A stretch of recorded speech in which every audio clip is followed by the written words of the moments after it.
Bonsoir à toutes et à tous. Il n'y a pas beaucoup de femmes. Sinon, merci d'être venus. Je suis contente d'être avec vous ce soir à Rennes. Et du coup, merci à Software Crafters et à Lixi de m'avoir invité. Donc, je suis venue pour vous parler du produit entre la qualité et l'over-engineering.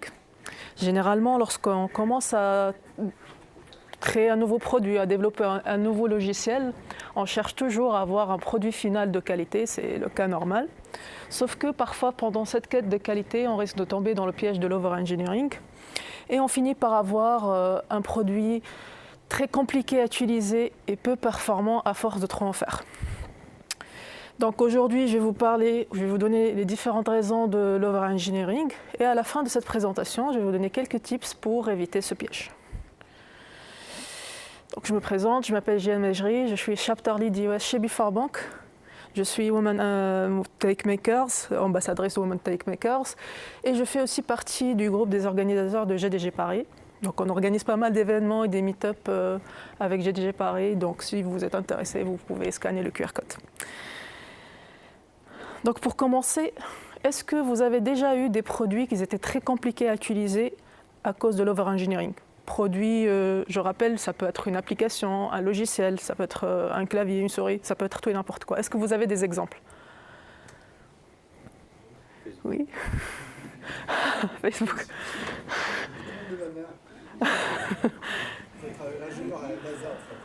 D'accord. Du coup, je vais vous donner un exemple simple dans le domaine de l'industrie automobile. Prenons l'exemple d'une voiture. Une voiture, elle est définie par un moteur lié à 4 roues. Elle a un siège, des volants, elle a des sièges et un volant, des fenêtres qui sont utiles pour le conducteur, elle a des portes qui permettent d'y accéder, de sortir, etc. Et elle a des pédales qui permettent d'accélérer et de freiner.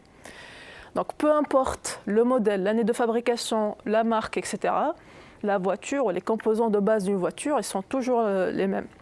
Parce que le rôle principal d'une voiture, c'est de ramener un passager d'un point A vers une destination B de la manière la plus efficace et la plus sûre possible. Alors certainement aujourd'hui on a des voitures électriques, hybrides, des voitures qui sont équipées par des ordinateurs de bord, qui nous permettent de rester en contact via GPS, satellite, etc. Sauf que ces fonctionnalités de base, elles étaient déjà là depuis les toutes premières générations de la voiture, voire depuis l'invention de la voiture.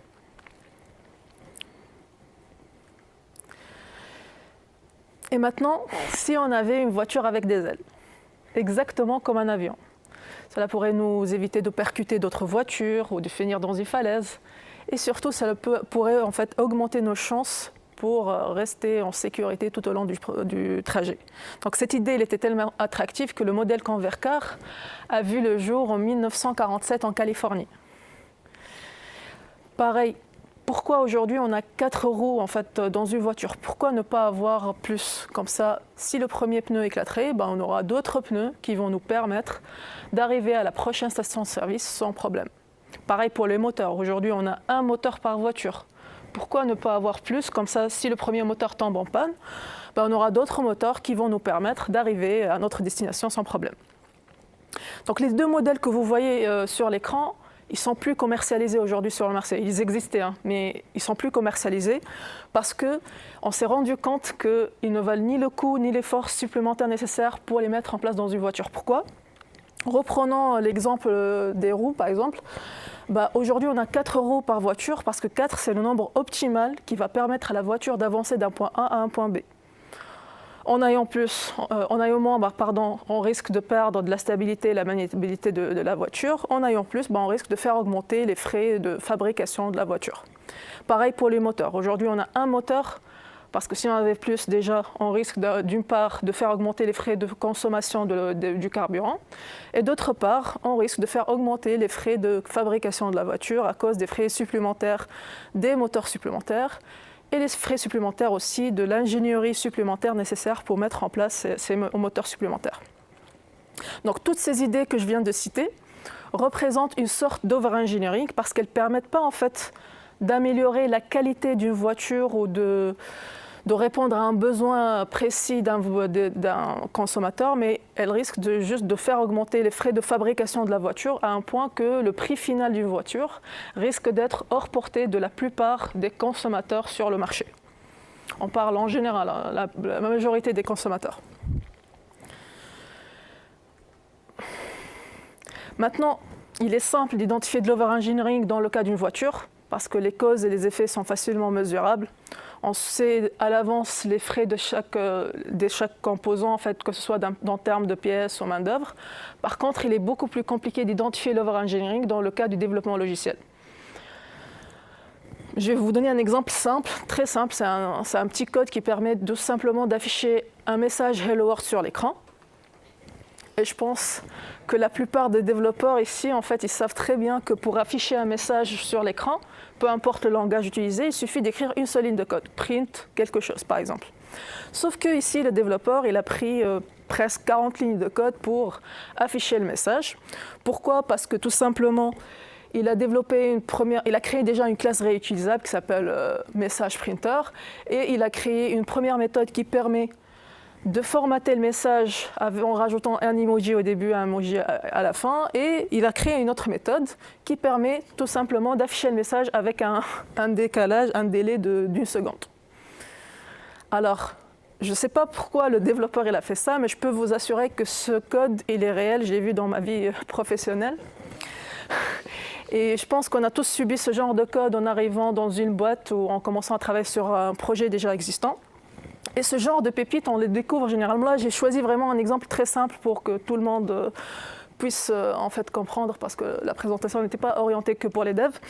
Et du coup, ce genre de code, généralement, on le découvre lorsqu'on a besoin de corriger un incident en prod. C'est là qu'on découvre des choses, du code inexplicable, si je peux dire ça. Du coup, la première étape à faire par le développeur, c'est déjà de trouver l'expression de besoin du PO. Est-ce que le PO, il a demandé ça, déjà? Donc, c'est déjà un challenge de trouver une documentation. Pourquoi? Parce que ça dépend la boîte. En fait, il y en a des boîtes qui mettent l'expression de besoin sur des tickets Jira. Donc, une feature peut correspondre à plein de tickets Jira. Il y en a d'autres qui utilisent Confluence. Il y en a d'autres qui utilisent les deux. Bref, donc c'est vraiment un challenge de trouver une documentation un jour. Deuxième étape, lorsqu'il a trouvé le besoin du PO, là, le développeur il doit comparer son code avec la documentation. Si le code correspond à la documentation ou au besoin demandé par le PO, là c'est bon, il peut corriger son code. Par contre, c'est pas la même chose. Dans mon cas, moi je suis développeuse iOS, donc dans mon cas, troisième étape, je vais aller voir l'équipe Android pour voir s'ils ont le même code ou pas. Si c'est le cas, entre iOS et Android, on a le même code, on peut déduire que la documentation n'est pas à jour. Par contre, si ce n'est pas le cas, on trouve une troisième implémentation. Et je pense qu'on sait tous que c'est un cas qui arrive souvent, en fait. Là, il y a un problème. Donc, le développeur il va faire un point avec son PO, l'équipe Android, bref, et ils doivent trouver une solution pour corriger le problème. Donc, tout ça pour vous dire que... découvrir l'overengineering dans le cas du développement logiciel, c'est beaucoup plus compliqué parce que on ne traite pas en fait des pièces mécaniques et des schémas, etc. Là, on a du texte ou des mots-clés, des lignes de code. Donc, c'est compliqué de voir l'overengineering directement. Donc, la question qui se pose maintenant, à quel moment, comment on peut dire que le développeur il a fourni un code de qualité et à quel moment on peut dire que le développeur il a franchi la limite de l'overengineering? Donc, pour répondre à cette question, il faut tout d'abord comprendre la notion de qualité logicielle, qui n'est pas un sujet de consensus entre les différents profils. Un PM, il peut avoir une définition différente d'un développeur de la qualité logicielle. Pareil, entre nous, même les développeurs, on a une définition différente de la qualité logicielle. Il y en a des développeurs qui vont dire un logiciel de qualité, c'est un logiciel qui a peu d'incidents en prod ou qui a des quality gates ou des indicateurs qui sont en vert sur Sonar, par exemple. Il y en a d'autres développeurs qui vont dire non, c'est pas vrai. En fait, on peut avoir un logiciel avec peu d'incidents en prod et avec des indicateurs de quality gate en vert, mais ça ne veut pas dire, parce qu'on a des indicateurs, pardon, qui peuvent être, on dit, indicateurs pastèques, qui sont verts de l'extérieur et rouges à l'intérieur. Donc, Dès qu'on commence à vraiment faire évoluer le produit ou le logiciel, là, on va découvrir que le logiciel, le code n'est pas de bonne qualité et qu'il n'est pas fait pour qu'il soit évolué au cours du temps. Donc moi, personnellement, j'ai essayé de trouver une définition académique de la qualité logicielle. J'ai trouvé plein de définitions. Il y a une définition intéressante que j'ai trouvée. Ils disent que la qualité logicielle, c'est la capacité du logiciel à correspondre à ses exigences fonctionnelles et à ses exigences non fonctionnelles. Donc pour les exigences fonctionnelles, c'est simple, il s'agit des caractéristiques fonctionnelles qui définissent le produit. Ça veut dire qu'est-ce que le produit sait faire, sa raison d'être en termes business. Par contre, les exigences non fonctionnelles, c'est plutôt les caractéristiques qui définissent le système. On les appelle aussi des attributs de qualité, qui sont la maintenabilité, la performance, la sécurité, la résilience, etc. Alors, moi, je ne suis pas très fan de cette définition parce qu'elle représente la qualité logicielle comme une sorte de rétroviseur. Or, dans la vraie vie, en fait, on ne peut jamais définir les exigences non fonctionnelles dès le départ d'un projet. Et même si on arrive à les deviner, c'est très compliqué, en fait, parce que les facteurs externes, en fait, changent tout le temps. Donc, je vais vous donner un exemple concret pour mieux comprendre cette partie. Imaginons qu'aujourd'hui, on va développer un logiciel qui va être utilisé par des millions d'utilisateurs. Donc, on va prendre cette contrainte, le fait que le logiciel va être utilisé par des millions d'utilisateurs, et on va l'appliquer sur toutes les exigences non fonctionnelles. Donc, on va l'appliquer sur la disponibilité, sur les performances, la sécurité, etc. Le jour où on n'aura pas ces millions d'utilisateurs, on va finir avec un logiciel surconçu qui nous a coûté cher déjà pour qu'il soit développé, qui nous a pris beaucoup de temps pour qu'il soit prêt en fait, ou mis en vente. Et peut-être aussi ça risque d'être l'une des raisons en fait, de l'impopularité du produit, parce qu'entre-temps, peut-être il y avait des concurrents en fait, qui ont créé un logiciel moins robuste que le nôtre, mais qui répond mieux aux exigences des clients, en fait, aux besoins des clients.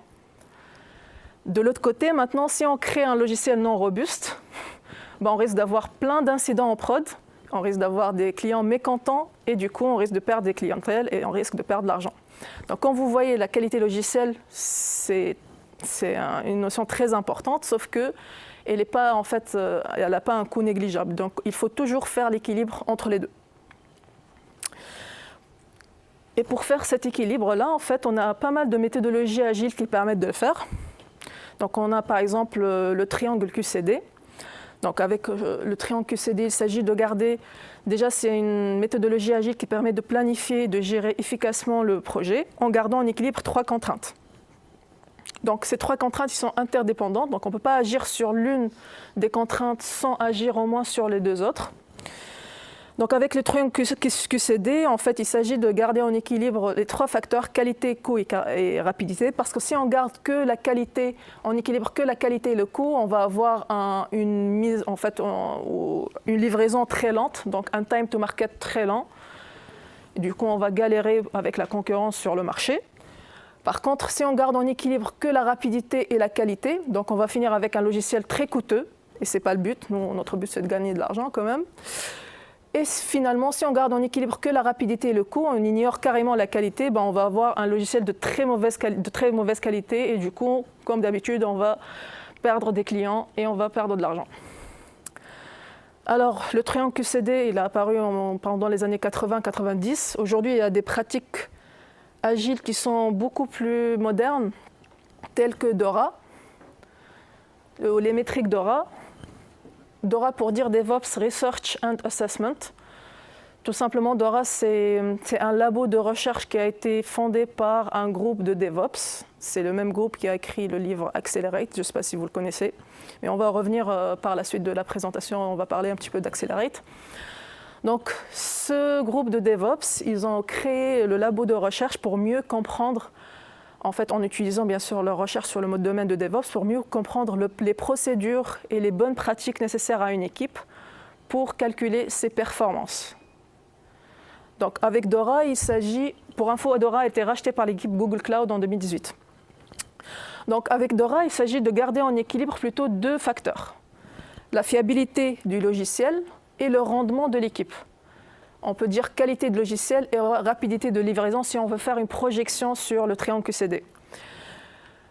Donc, ce qui est intéressant avec Dora, c'est que, en fait, avec Dora, par rapport au triangle QCD, pourquoi c'est plus intéressant? Parce qu'avec Dora, ils nous fournissent un framework de mesure qui permet de mesurer cet équilibre entre la fiabilité du logiciel et le rendement. Parce que si on ne sait pas mesurer quelque chose, on ne peut pas le contrôler, on ne peut pas l'améliorer.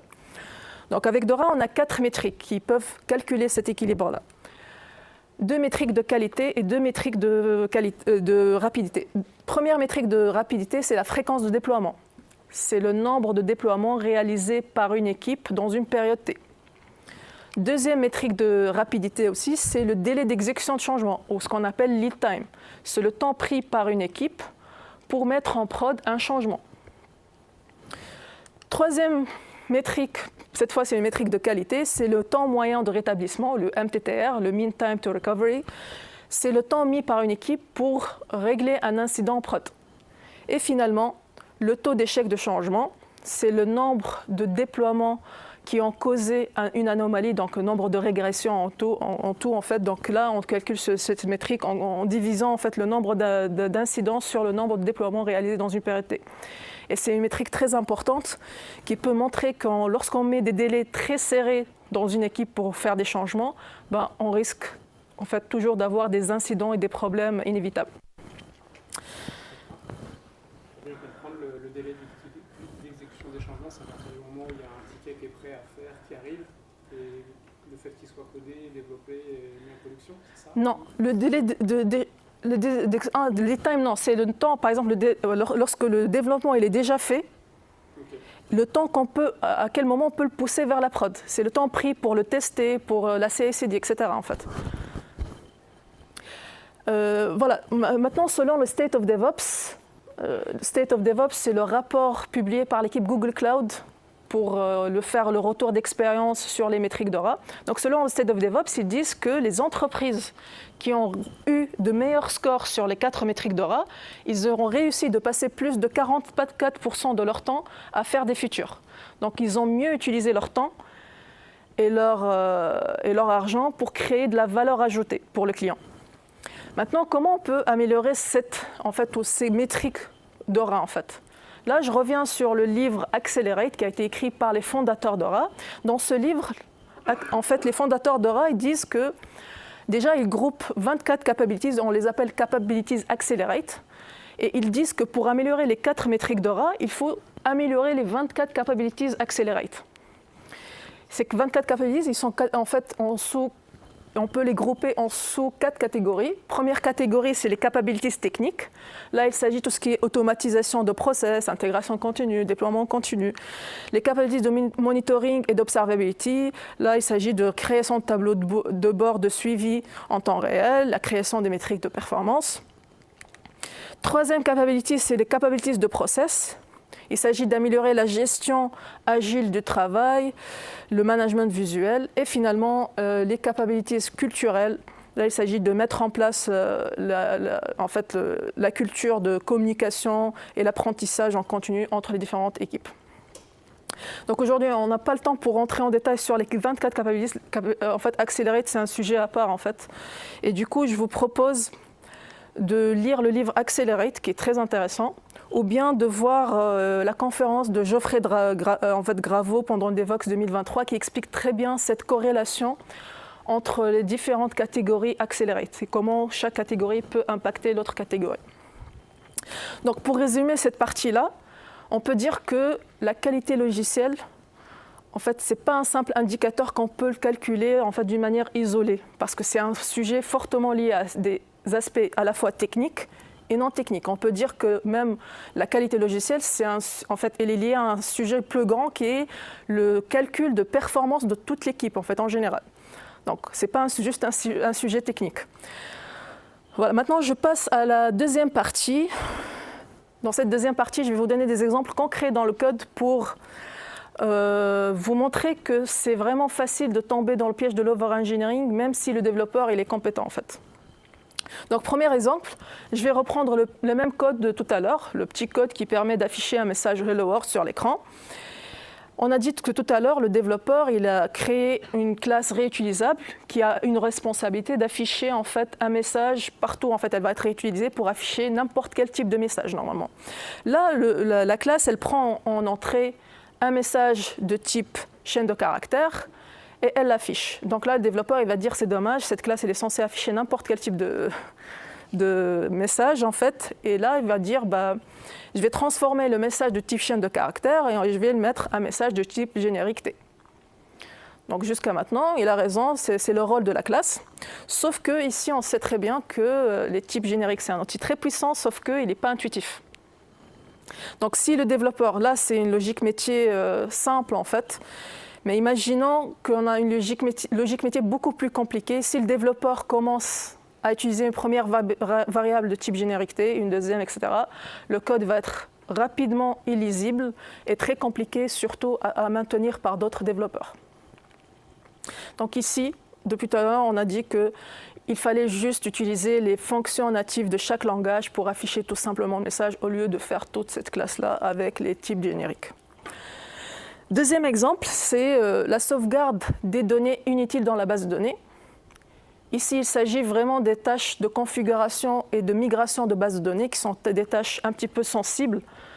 Et lorsque les tâches sont un petit peu sensibles ou risquées, les développeurs ils ont toujours cette tendance de diminuer le risque. Donc, qu'est-ce qu'ils vont faire? Ils vont dire on stocke de l'information au cas où on aura besoin. Lorsqu'on entend le mot au cas où, c'est un red flag. Du coup, là, je vais vous donner un exemple concret pour, en fait, d'un site, par exemple, un site e-commerce type Amazon qui a une base de données de 3 tables, clients, commandes et produits. Donc, le jour où on aura besoin d'afficher l'information du fournisseur du produit, il faut insérer une 4e table qui s'appelle supplier ou fournisseur, qui contiendra en fait le nom du fournisseur, son adresse, son numéro de téléphone, son email, le nom du propriétaire et la date de création de la boîte, qui sont 2 informations qui ne vont jamais être affichées sur notre site, qui ne vont jamais être utilisées dans notre base de données, dans notre système en général. Donc il ne faut jamais stocker ce genre d'informations parce que déjà, d'une part, ça consomme plus d'espace de stockage et si c'est du cloud, ça dépend de la taille de la boîte, etc. On va payer plus cher pour rien. Et d'autre part, ça risque de ralentir et complexifier les prochaines tâches de migration. Donc il ne faut jamais stocker ce genre d'informations, même au cas où.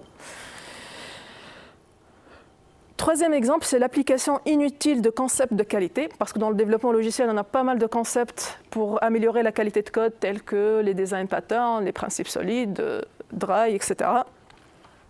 Donc, je vais vous donner un exemple de 2 classes qui ont presque un code identique, la classe client et la classe vendeur. Ils ont tous les deux une adresse physique de type chaîne de caractères, un taux de TVA à payer.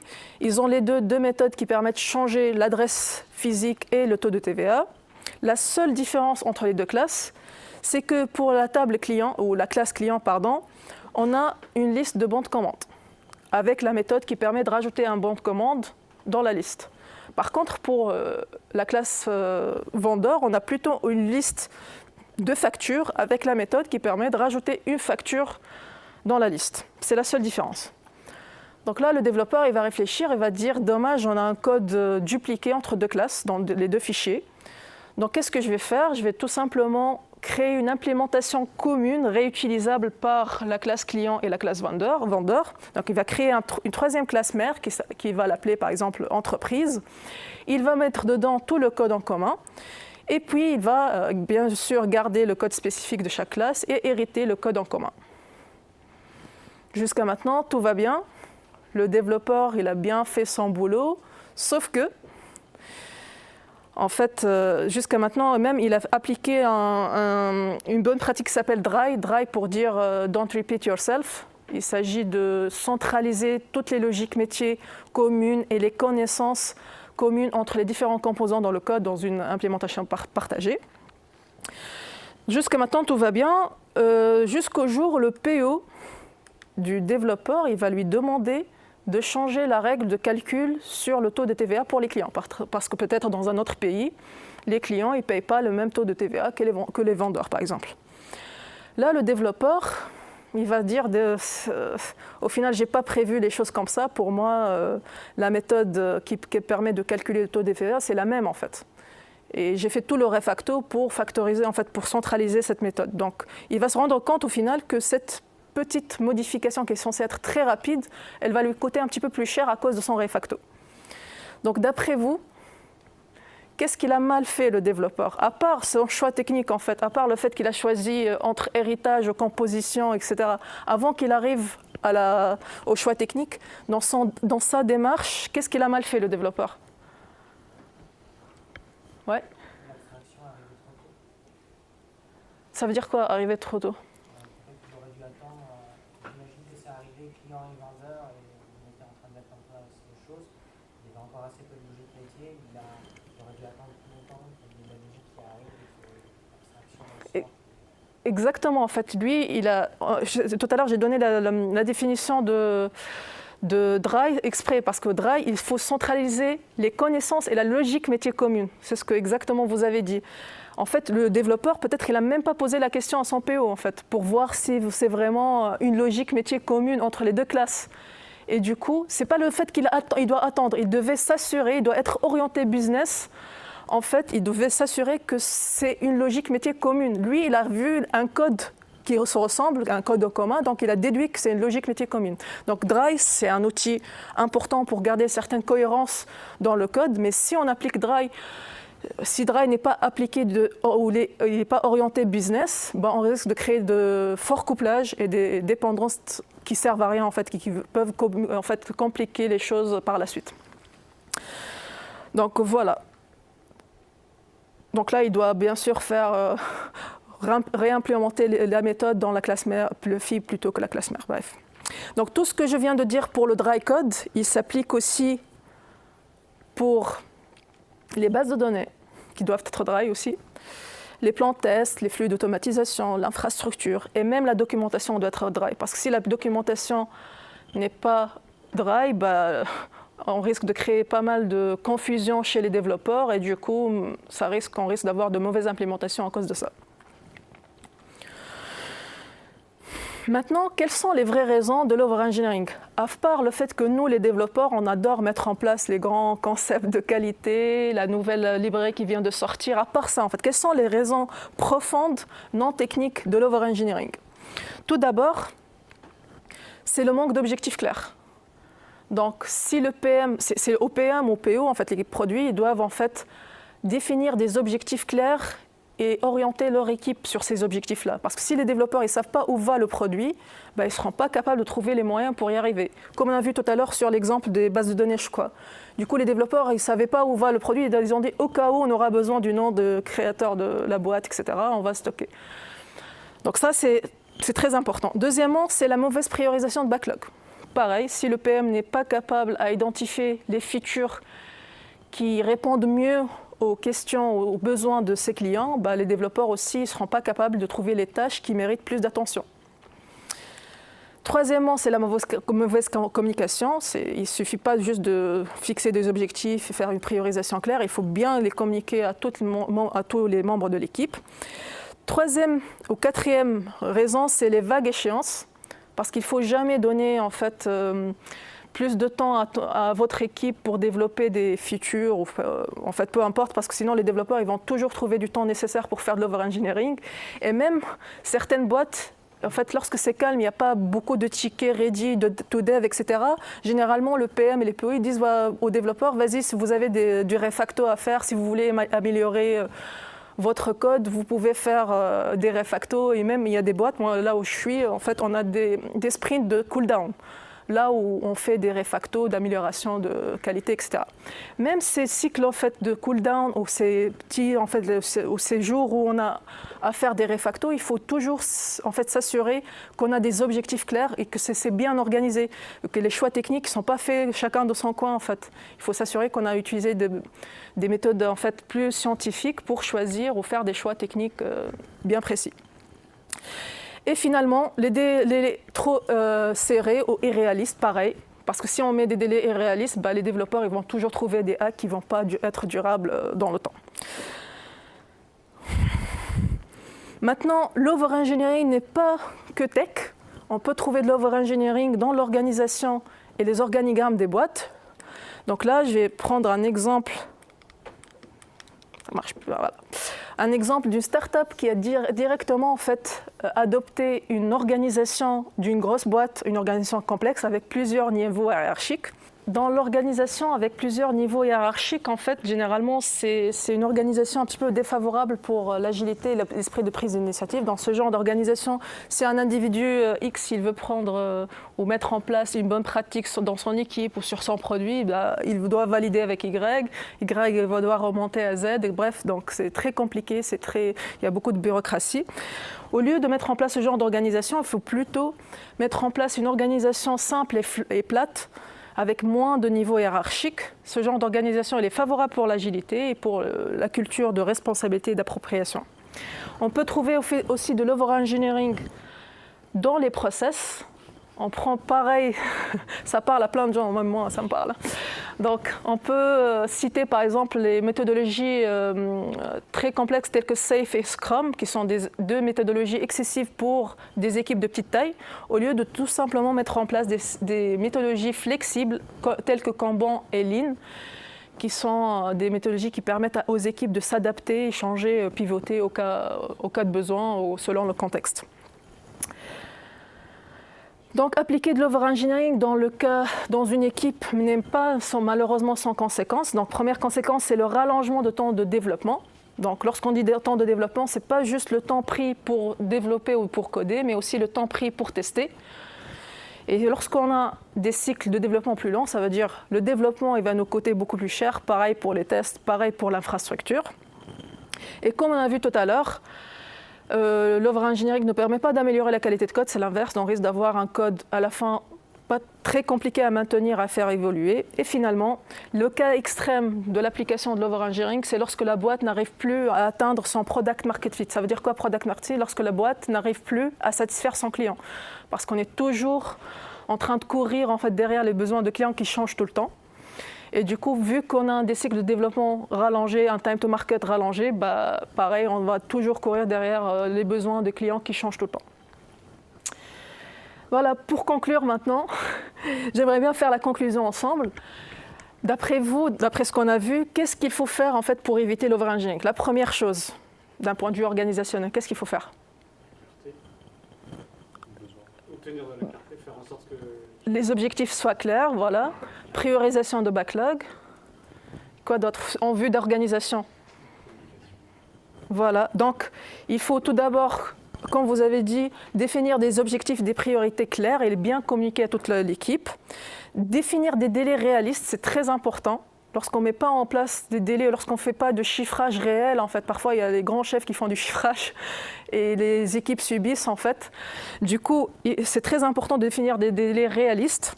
Troisièmement, mettre en place une organisation simple et des process efficaces. Et pourquoi pas aussi mettre en place un outil qui permet de calculer la performance de l'équipe, comme on a vu avec Dora. C'est très important pour piloter, pour trouver les endroits où ça bloque, etc.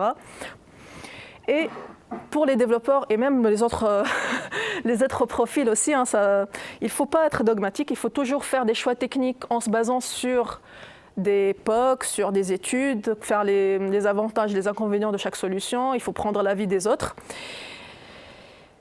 Le YAGNI, c'est un concept aussi d'extreme programming que j'aime bien parce qu'il s'agit en fait de se focaliser sur le besoin immédiat et ne pas essayer de développer quelque chose qu'on n'a pas besoin aujourd'hui. En fait, c'est tout ce qui est au cas où, il faut les éviter.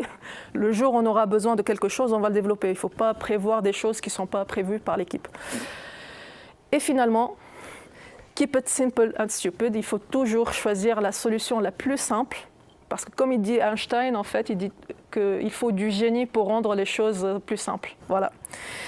Donc, pour les références, je vous conseille de voir Accelerate, c'est un très bon livre. Et pour les développeurs qui veulent avoir plus d'exemples de code, de comment on applique les bonnes pratiques, à quel moment on ne doit pas les appliquer, etc., il y a The Pragmatic Programmer, c'est un très bon livre.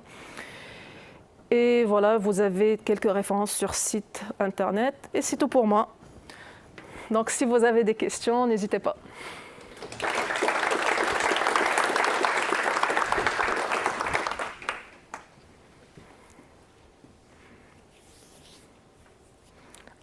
temps de réfléchir à la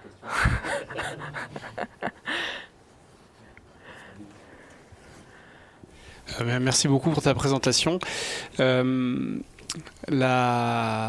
L'organisation, c'est quelque chose qu'on peut relativement maîtriser dans une petite équipe, ou en tout cas on peut essayer de se mettre d'accord entre personnes. La clarté sur les besoins clients et ce que doit être le produit, c'est quelque chose qui est peut-être plus difficile à obtenir. Comment est-ce qu'on peut... est-ce que tu as des conseils pour aider une équipe ou une organisation à avoir plus de clarté sur les décisions qu'elle prend dans un contexte flou ou mouvant? Alors, c'est une très belle question parce que ce genre de priorisation, généralement, elle est faite par l'équipe produit, pas par la tech. Donc, pour moi, il faut toujours, les développeurs, généralement, en général, je ne parle pas de tous les développeurs, lorsque la roadmap n'est pas claire, ils ne sont pas sensibilisés à ça, en fait. Ils ne sont pas sensibilisés que le fait que la roadmap... Pourquoi j'ai fait toute cette présentation? Pour dire aux développeurs que la qualité logicielle, ce n'est pas de votre faute seulement. S'il y a une mauvaise qualité, ce n'est pas de votre faute seulement, en fait. Du coup, les développeurs, ils doivent être sensibilisés à ça, déjà. Et c'est son droit d'avoir une clarté sur la roadmap, en fait. Donc, ils doivent réclamer ça. Déjà, il faut sensibiliser les développeurs pour qu'ils ne restent pas dans leur coin. Je ne sais pas, la roadmap, c'est pas grave, c'est pas mon boulot, c'est le produit, moi j'exécute. Non, c'est le droit des développeurs d'avoir une roadmap claire. Et parfois, je sais que le contexte, parfois, côté produit, il est compliqué parce qu'eux-mêmes, ils ne savent pas trop la roadmap. Là, ça rejoint un petit peu la politique de la boîte. Moi, je dis toujours, la clé, c'est toujours de sensibiliser, même les head-off, par exemple, les décideurs, il faut les sensibiliser que si on ne sait pas qu'est-ce qu'on est en train de faire, ça va impacter la qualité, ça va impacter après notre image dans le marché, etc. Après, on ne peut pas faire plus, je pense. Voilà.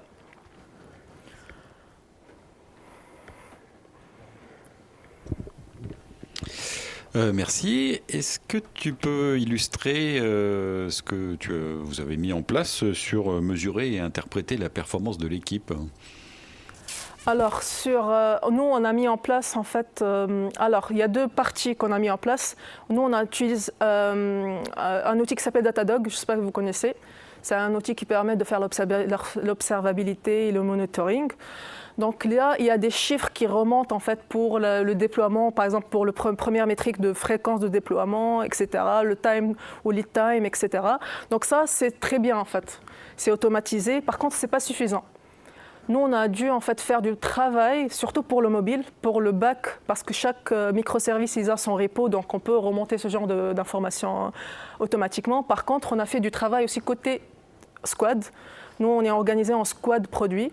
Donc, chaque squad, elle doit remonter ses indicateurs aussi. Sur la vélocité d'une squad, 5 points, ce n'est pas le même 5 points d'une autre squad, en fait. Donc, chaque squad, elle doit remonter aussi sa vélocité. Et ça a été travaillé avec les Agile Delivery Lead. Nous, on en appelle les Agile Delivery, c'est l'équivalent d'un Scrum, en fait, Scrum Master. Donc, il y a les deux, en fait. On peut automatiser certaines choses, mais aussi on est obligé de faire du travail manuel aussi dans les équipes. Et c'est la partie la plus compliquée, je trouve. Surtout en lead time, etc., c'est pas aussi simple que ça. Et une fois que tu les as, les indicateurs, tu constates des améliorations Alors, oui, on constate des améliorations, mais c'est pas aussi simple, hein. Je vais pas vous mentir. C'est que parfois, j'ai parlé des indicateurs PASTEC, parfois, on n'a pas des indicateurs qui reflètent vraiment la réalité, en fait. Donc, c'est à la squad. C'est pourquoi nous, on peut pas... Moi, je suis chapter, je travaille avec toutes les squads. Là où il y a des développeurs mobiles, je travaille avec toutes les squads. Par contre, c'est aux squads de vraiment remonter des chiffres qui représentent la réalité. C'est à eux de détecter que c'est, en fait. Nous, on ne peut pas faire ça. Et du coup, il faut faire attention sur les indicateurs qui remontent. Donc, lorsque c'est tout vert, il faut dire non, il y a un problème.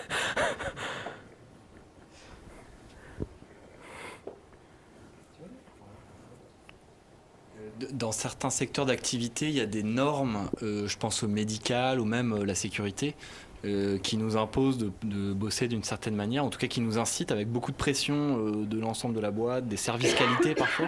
Est-ce que tu as des exemples de la manière dont... et qui nous poussent à l'over-engineering, je pense. Est-ce que tu as des exemples de la façon de se comporter en tant que développeur dans ces environnements ? Alors moi, je travaille dans une banque, donc on a beaucoup de contraintes de sécurité, de conformité. Mais franchement, on est toujours en communication avec l'équipe sécurité. C'est vrai, parfois, on est obligé de faire certains choix. Mais on ne nous a jamais poussé dans ce cas-là, hein, franchement. Si c'est un travail collaboratif, je ne sais pas. Non, je n'ai pas eu ce cas. Mais généralement, il faut discuter. En fait, il faut expliquer à l'équipe sécurité pourquoi on ne doit pas faire ça, etc. Mais généralement, c'est l'inverse. Je trouve que lorsqu'on prend en considération les règles de conformité et de sécurité, ça peut améliorer la qualité de code même, je trouve. C'est l'inverse. Après, ça dépend le cas. Moi, je n'ai pas eu ce cas-là, en fait.